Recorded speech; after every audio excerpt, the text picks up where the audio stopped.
undangan itu mau diadakan penyuluhan masalah vaksin, juga masalah ramuan herbal. Bisa ditanyakan langsung manfaat dan kegunaannya apa yang perlu diramu atau yang disajikan. Masih ingin memberikan materi tentang vaksin. Kenapa? Karena nanti ibu-ibu dan juga rekan-rekan di sini bisa menyebarkan pengetahuan tersebut kepada teman, kepada saudara, kepada keluarga yang lain.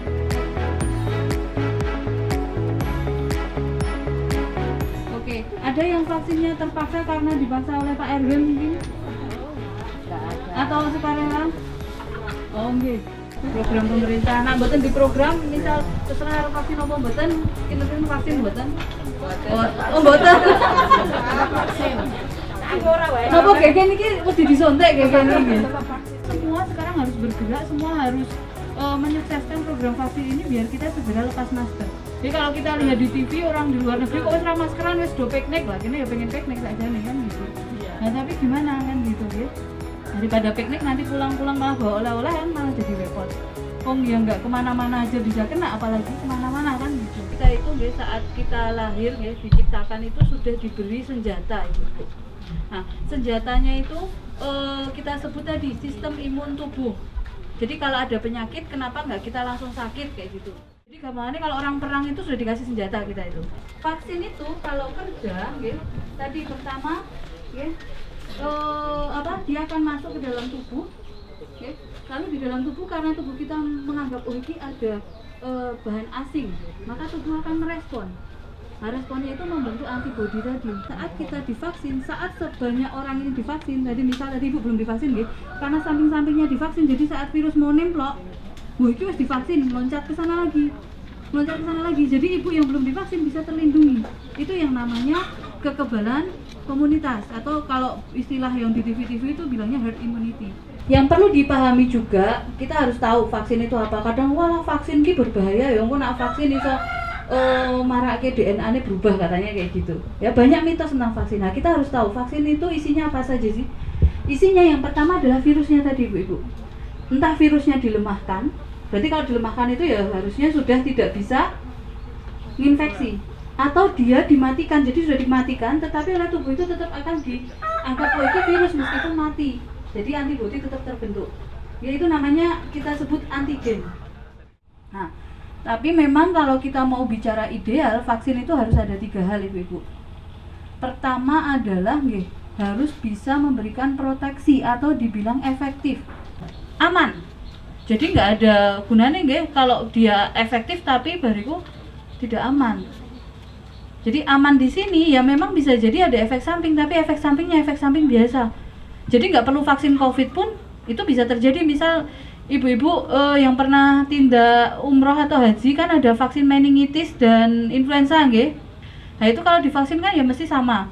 Mesti ya di bagian yang disontek pegel-pegel kayak gitu, bengkak, kemerahan. Nah itu kan sama dengan yang sekarang. Jadi jangan menjadikan masalah kenapa divaksin malah bengkak kayak gitu. Nah, itu divaksin lainnya juga sama kan kayak gitu. Nanti ada kita bahas tentang efek samping vaksin. Dan yang ketiga ini khusus di Indonesia. Vaksin itu harus halal. Dan vaksin yang sekarang sudah didistribusikan itu sudah mendapatkan fatwa MUI bahwa vaksin itu halal. Jadi vaksin yang bisa digunakan di Indonesia itu harus mendapatkan izin dari Balai POM yang dinamakan izin penggunaan darurat. Nah, izin penggunaan darurat itu bisa dikeluarkan kalau vaksin tersebut sudah diuji klinis, sudah diuji di manusia pada fase 3. Fase 3 itu berarti apa? Fase 3 itu berarti pada subjek uji yang cukup banyak, tidak hanya ratusan tapi ribuan. Nah ini saingan sama Mbak Pertenggo kan berapa lapis kan kayak gitu Nah itu jadi sudah terbukti punya efek dan aman. Barulah Balai POM bisa mengeluarkan izin tersebut. Jadi yang mengeluarkan izin itu adalah Balai POM Ibu-ibu. Jadi kalau kita habis divaksin ya, terutama vaksin setelah vaksinnya selesai ya, misal 2 dosis. Habis itu paling tidak sekitar 2 minggu setelahnya biar kekebalannya sudah full terbentuk baru dites. seperti itu. Tetapi berdasarkan rekomendasi yang ada bahwa itu tidak perlu dilakukan, ya. Karena tadi kita sudah menjelaskan dari awal bahwa vaksin yang didistribusikan itu memang vaksin yang sudah diteliti. Tidak hanya 1-2 orang tapi sekeribuan orang. Karena kalau tidak sampai ke uji klinis yang tadi saya bilang fase 3 yang sampai ribuan tadi, itu tidak akan dikeluarkan. Dan berdasar persyaratan dari Balai POM, suatu vaksin yang bisa didistribusikan itu harus efektivitasnya minimal 60%. 50%. Dan Sinovac itu di data awal itu dia 60%. Tetapi di penelitian lain ada yang menyebutkan itu lebih dari itu, bisa sampai 80%. Nah, kalau misal kayak AstraZeneca dan Moderna itu dia 90%. Itu adalah data-data efektivitas. Kita cukup yakin bahwa dengan vaksin kita akan sehat, dengan vaksin kita akan segera terbebas dari pandemi COVID-19. Segera lepas masker, bisa dandanan maneman lipstik sama bedaknya kan numpuk di rumah nggih, karena kan kalau pakai masker kok ndak nempel ning masker kabeh kan gitu.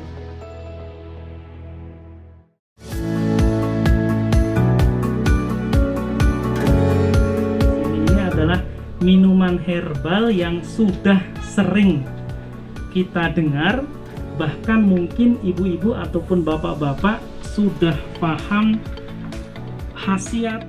Ketika nanti kemasan ini kita beri label, tempel dengan nama herbal itu besar manfaat atau besar kemungkinan untuk dimanfaatkan oleh orang lain. Apalagi musim pandemi, penjualan jamu meningkat gitu. Jadi ini menarik. Apalagi kalau ada anak-anak muda yang gemar membuat dunia digital, dipasarkan lewat online, ibu-ibu yang di rumah meracik, kemudian membungkus, mempacking. Ini kolaborasi yang baik antara kita yang di rumah dengan anak-anak yang sudah melek dengan dunia online. Ini juga peluang bagi kita. Nah, di sini kami nanti akan menyiapkan bahan-bahannya. Kalau ibu pengen tahu harganya berapa, sudah ada. Celupnya belinya di mana, kertasnya belinya di mana, nanti semua informasi itu akan kami sebar kalau ada di antara ibu-ibu atau bapak-bapak yang mau melanjutkan produk ini atau formula ini untuk dijual di pasaran. Isi dari obat masuk angin itulah yang saya coba tulis di sini. Jadi kalau kemudian kita lihat, oh ternyata ini tuh isinya. Yuk jangan sampai jamu kita diambil orang lain. Ini budaya leluhur kita, kekayaan intelektual lokal milik kita. Yuk kita lestarikan bersama, yuk kita gunakan bersama. Jangan kalah saing oleh produk luar negeri. Jamu ini harus kita perhatikan juga, ada hal-hal yang nggak boleh kemudian sembarangan kita gunakan. Misalkan contohnya tepat bahan, Ibu. Kan tidak semua orang paham ini bahan. Benar atau enggak? Contohnya, Ibu tahu lempuyang nggih? Nggih. Ada lempuyang gajah, ada lempuyang emprit, ada lempuyang wangi. Kalau dilihat perbedaan fisiknya, mungkin bisa dibedakan kalau dia pas segar. Oke, jelas lempuyang gajah gede-gede nggih. Lempuyang emprit kecil-kecil, lempuyang wangi tengah-tengahnya, tapi kalau dipeletek harum, rasanya nggak pahit. Tapi kalau sudah kering, apalagi diserbuk, kan nggak bisa bedakan. Nah, walaupun sekarang segar, kita masih bisa bedakan, tapi kalau kita nggak tahu, bisa salah. Padahal kalau salah, nah ini ada yang unik efeknya. Lempuyang gajah, lempuyang emprit bisa buat pelangsing. Lempuyang wangi bisa untuk menambah nafsu makan. Ibu-ibu kalau misalkan pengen langsing, terus ngambil lempuyang, neng salah ambil karena nggak tahu bahannya bener enggak. Ambil yang lempuyang wangi, wah ben langsing. Malah bapak geleng-geleng kok maam terus sih. Atau misalkan bapak ibu tahu gambir nggih? Gambir ini zaman dulu pasti tahu, kalau sekarang saya nggak tahu. Gambir itu paling bagus untuk obat diare. Lep langsung mok padet, itu ngalah-ngalahi enterostop, ngalah-ngalahi diatap nggih. Betul Bapak Ibu, karena dia punya kandungan yang namanya tanin, sangat baik untuk menyerap cairan yang ada dalam usus sehingga fesesnya padat, nggak mencret lagi. Tapi kalau itu kita makan berlebih, misalkan seujung jari gini ukurannya kita makan 3 hari nggak metu-metu nggih. 3 hari sembelit Ibu. Enggak, ini buktinya walaupun herbal ya juga harus ada dosis yang benar. Nggih. Tepat waktu, kapan ini kita pakai? Mungkin ibu-ibu pernah dengar, kalau zaman sekarang saya nggak tahu, agak jarang, jamu ibu hamil gitu. Ada jamu kunir asem, ada jamu cabai puyang, itu biasa dipakai ibu hamil. Tapi kalau kita makainya kebalik urutannya atau kebalik waktunya, bahaya buat kehamilan. Makanya kadang-kadang bidan, dokter bilangnya, lu nggak usah minum jamu lah. Bukan karena nggak boleh atau apa, takutnya informasinya keliru. Kunir asam itu memiliki kemampuan mempercepat kontraksi. Jadi kalau diminum di awal-awal kehamilan sampai 3 bulan atau trimester 1, itu bisa menyebabkan keguguran. Maka untuk ibu-ibu hamil kalau minum jamu awal-awal kehamilan, minumnya jamu cabai puyang, bukan yang kunir asam. Waspada penyalahgunaan, nggih. Biji kejugung disalahgunakan untuk teler gitu, ya. Teler nggak sadar 3 hari 3 malam, hari keempat innalillah. Itu efeknya daun kecubung. Lah itu kan herbal kan? Nah herbal ini juga bahaya kalau kita nggak paham bagaimana prinsipnya. Terus tepatlah informasi, tepat indikasi, kita harus tahu betul ini indikasi untuk apa. Kalau Bapak Ibu sudah biasa minum jamu, saya pikir rasa jamu itu akan biasa. Pahit itu menjadi teman kehidupan kita begitu. Pahitnya jamu itu tidak sepahit hidup ini gitu. Kenapa harus takut dengan jamu gitu.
Dua formula itu semua ada jahenya, itu bukan apa-apa karena memang ada maksud khusus. Jahe itu bukan hanya karena rasanya mungkin, tetapi banyak bukti dan khasiat dari berbagai penelitian itu sudah membuktikan jahe ini punya fungsi yang luar biasa. Ya.